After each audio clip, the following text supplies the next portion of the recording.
sahabat dan yang mulia baginda Mustafa Muhammad sallallahu alaihi wasallam. Nah, kita lanjutkan. Ini ta'ajubnya Al-Imam Ahmad Ibn Athaillah terhadap kita-kita ini yang bisa terhijab dengan sesuatu yang aslinya tidak ada, sementara zat yang wajibul wujud, yang hak adanya Allah itu kok tidak nampak. Kok bisa, kata beliau itu. Heran beliau itu. Jadi hati kita ini, hati ini ibarat lampu sorot. Lampu sorot tahu lampu sorot? Ada berduduk segara. No, keraskan sinar lampu sorot segara doang terang pelek doang. Cek, langsung terang lampu ana. Lampu sorot itu kecil-kecil bisa kelihatan. Tapi kalau lampu sorotnya ya kaca lo luwek kerepok misalnya. Tamun tercetek terang paling sekelilingnya doang. Nah hati itu ya bau ngelihat alam malakut, alam laut, alam macam-macam ini bau. Aku kembek dia bau. Ya tertutup si kerepok no, pun ini bau. Tertutup itu.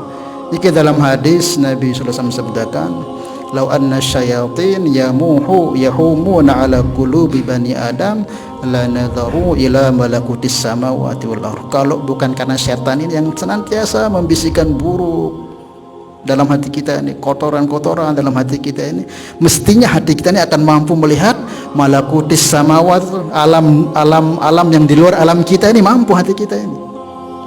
Kalau kita bicarakan masalah wali-wali itu sampai ada yang bisa sampai ke Lauhil Mahfuz ngikat catatan, ada yang bisa sampai ke ars, kadang rohnya itu apa namanya, hatinya itu. Tapi kenapa kita nggak bisa? Karena itu kayak lampu sorot tadi itu, yang lampu sorot terang itu bisa menerangi apa saja bisa, cuman karena banyak ketutup kerepuk jadi nggak bisa. Nah begitu juga hati kita ini. Hati kita ini sebenarnya mampu melihat alam-alam, dimensi alamnya para malaikat, alamnya bahkan sampai alam ketuhanan pun bisa, sampai yang mulia baginda Mustafa Muhammad sallallahu alaihi wasallam seperti itu.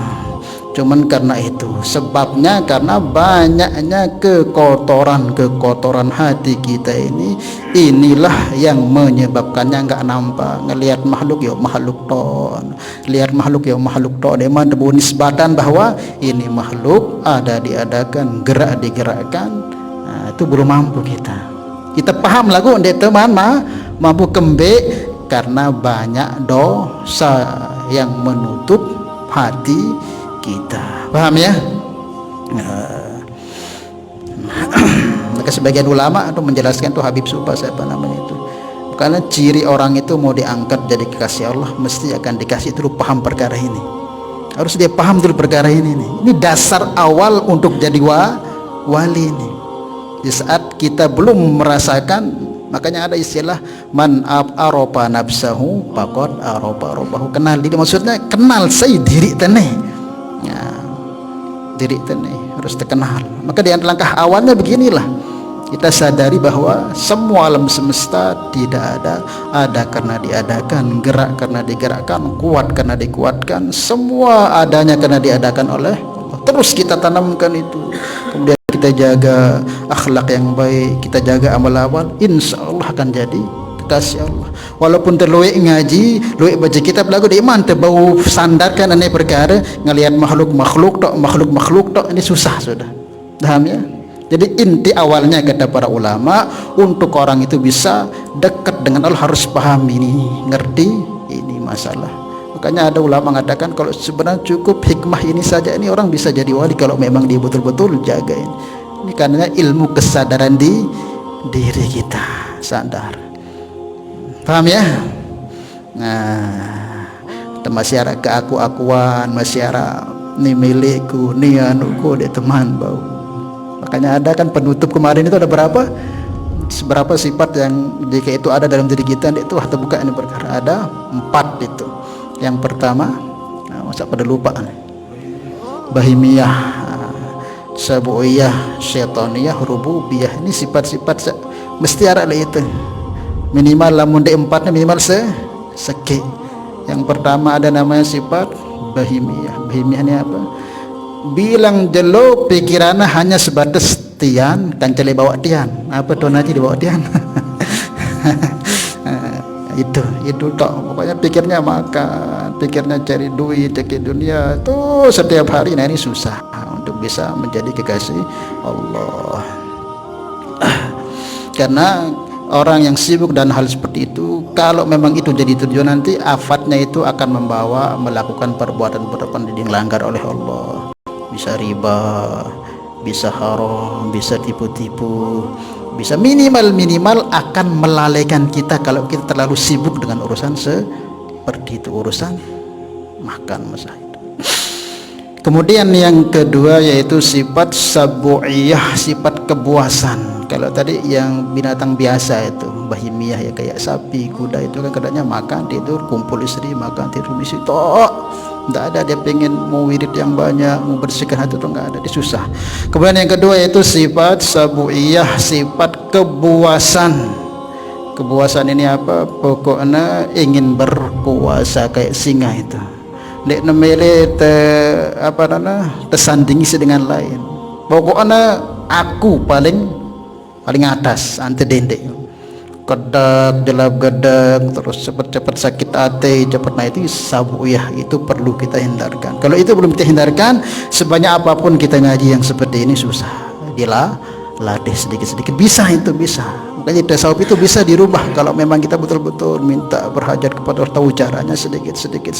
Siapa yang kata Umar sudah seret pedangnya mau membunuh Rasul, tetapi menjadi orang yang paling lembut hatinya, mudah nangis. Umar itu.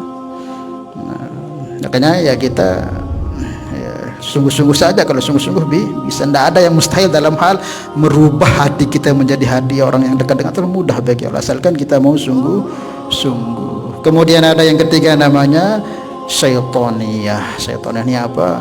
Ya, punya sifat iri, dengki, hasad, ingin keburukan kepada orang, rasa paling baik, itu sifat syaitan itu masih ada dalam diri kita.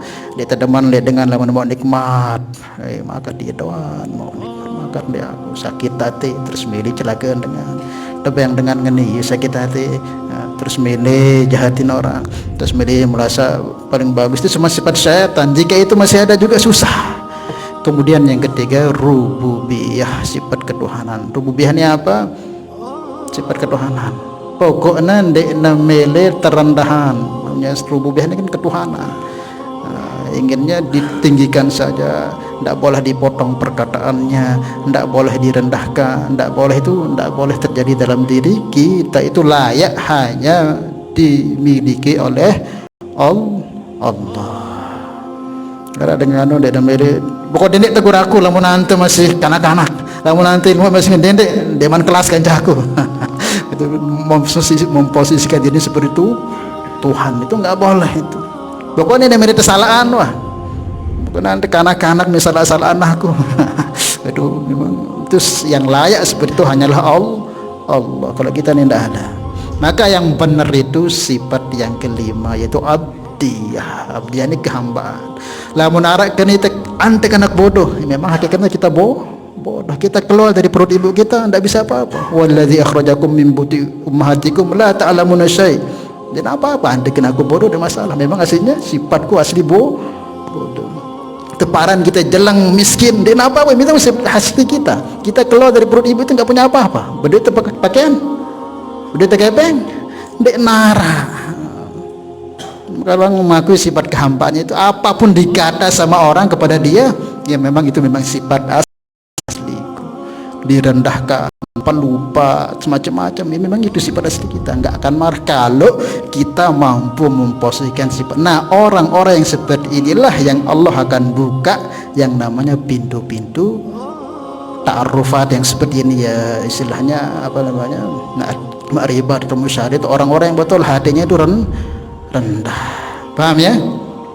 Apapun dikata kepada kita, dikatakan kita ini rendah, miskin, fakir, bodoh, lengeh, memang itu asli sifat manusia. Adapun sekarang kita sugih, kita pinter, kita alim, kita pandai dan sebagainya, semua dikasih oleh Allah. Kalau nggak dikasih Allah, kita sama semua.